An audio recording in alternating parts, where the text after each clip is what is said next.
Minha esposa mentirosa teve um caso de vários anos, e o advogado me disse que eu perderia tudo se me divorciasse dela. Então, passei anos planejando minha vingança. Minha vingança começou ao descobrir a infidelidade da minha esposa, Carrie, após 14 anos de casamento e 3 filhos. Vi uma mensagem de texto aparecer em seu telefone de trabalho por apenas alguns segundos, algo que mudaria minha vida para sempre. Era uma mensagem gráfica que não tinha nada a ver com um telefone de trabalho. Estava na tela de bloqueio, e o nome do remetente, Perry, era visível. O mundo parou ao meu redor. Eu simplesmente congelei. Meus primeiros pensamentos foram: o que diabos é isso? É o telefone de trabalho dela. Esse tipo de mensagem faz as pessoas serem demitidas. Então, caiu a ficha. Kerry estava tendo um caso? É incrível como o cérebro funciona. De repente, comecei a lembrar de muitas coisas estranhas que Kerry havia feito, mas eu sempre as ignorava ou aceitava imediatamente suas explicações. Ela sempre saía do quarto para atender uma ligação ou responder a uma mensagem, alegando que seria contra o IPAUA, Lei de Portabilidade e Responsabilidade do Seguro de Saúde, se eu ouvisse ela falar sobre um paciente. Eu aceitava isso porque a educação tem leis semelhantes de privacidade em relação aos alunos. Sou administrador em um distrito escolar. Às vezes, ela chegava em casa com um leve cheiro de colônia em suas roupas e alegava que era por ajudar a mover pacientes masculinos.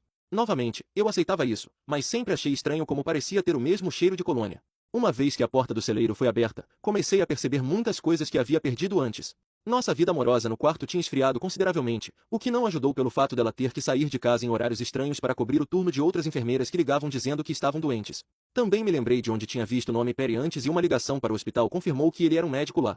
Pelos próximos dias, eu andava por aí atordoado, tentando juntar todas as peças. Um dos nossos filhos esqueceu um livro no carro de Carrie, então usei isso como desculpa para visitar o hospital.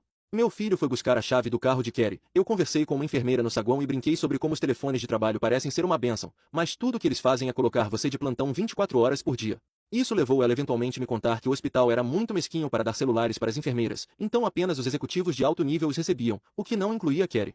Com praticamente tudo confirmado, tirei um dia de folga no dia seguinte para falar com um advogado de divórcio.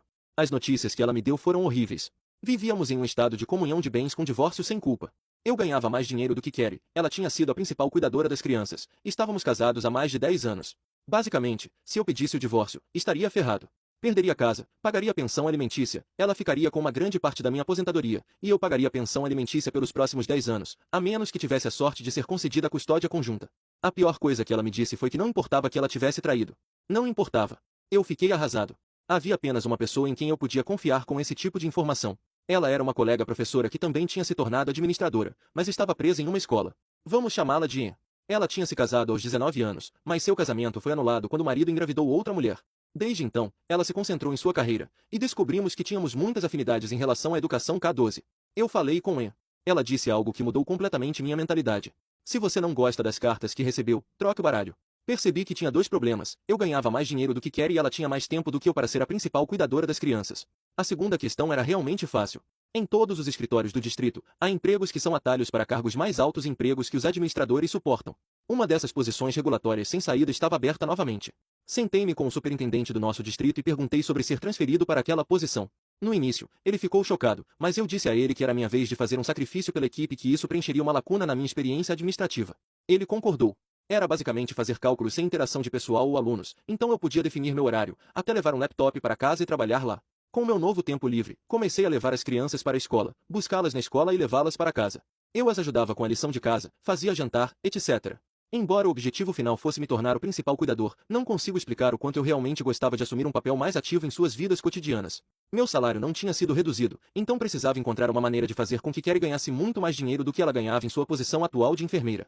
Lembrei-me de Carrie ficar chateada porque seu supervisor disse que, no futuro, os diplomas de bacharel seriam inúteis e todos precisariam de pelo menos um mestrado. Carrie havia se esforçado para obter seu bacharelado e esse comentário do supervisor desvalorizou todo o seu esforço. Consegui convencê-la a começar um programa de mestrado. Disse a ela que, como eu tinha um horário de trabalho muito mais flexível, continuaria cuidando das crianças. Ela relutou no início, mas então eu disse que ela poderia ter todas as noites livres para estudar ou ir para a aula, o que quer que ela quisesse fazer. Vi seus olhos imediatamente se iluminarem, provavelmente pensando que poderia passar mais tempo com Perry. Para garantir que ela estivesse realmente concluindo os cursos de mestrado, paguei diretamente as mensalidades e taxas da universidade dela. Levaria entre 2 e 3 anos para ela terminar. Esses anos foram difíceis às vezes. Eu conseguia perceber sempre que ela estava correndo para encontrar Perry. Havia uma excitação ou sensação de satisfação em seus olhos que simplesmente não estava lá quando ela estava fazendo seus trabalhos acadêmicos. Eu tinha que sorrir ou fingir que não percebia. Minha paciência ficou curta às vezes, e eu me encontrei em discussões por coisas irrelevantes. Algumas vezes, quase estraguei toda a farsa, tendo que morder a língua e pedir desculpas em vez de gritar insultos para ela, que ela merecia. Em permaneceu minha confidente durante todo esse período.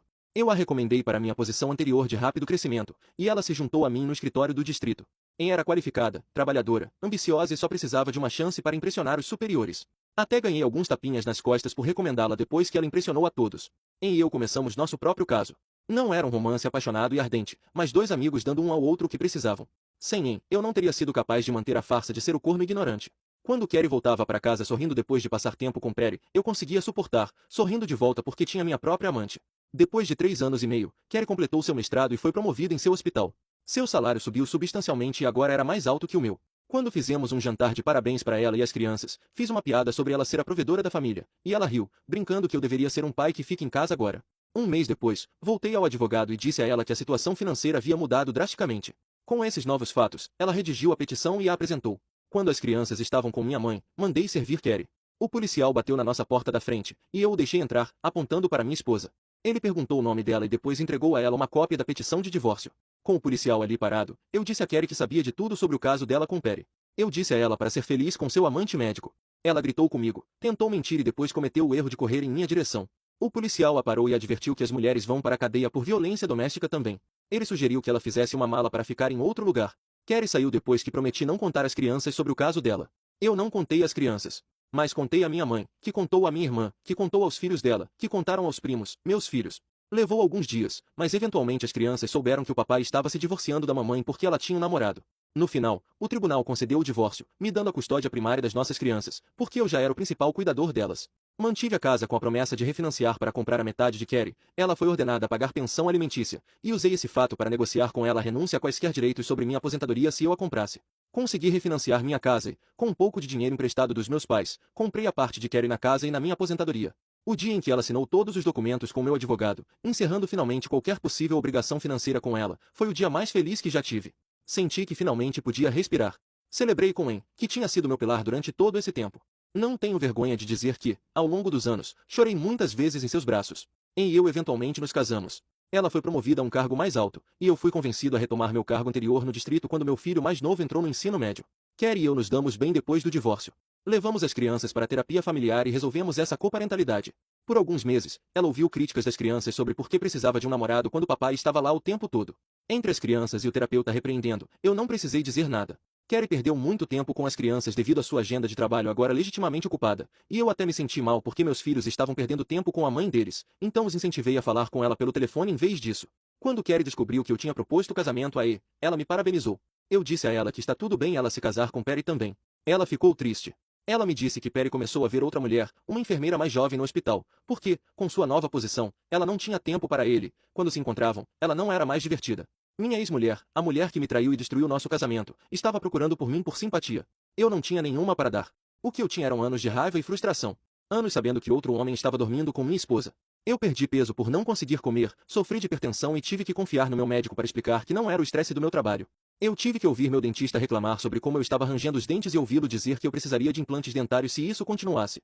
Houve momentos em que tive que ser íntimo com a Carrie para manter a farsa, apenas para mentir que queria usar preservativos para nos lembrar de como costumávamos ter intimidade quando namorávamos ou porque eu poderia ter uma infecção na bexiga, e então fazer um teste de qualquer maneira e esperar pelos resultados antes de ver a E novamente. Mas, no final, tudo valeu a pena.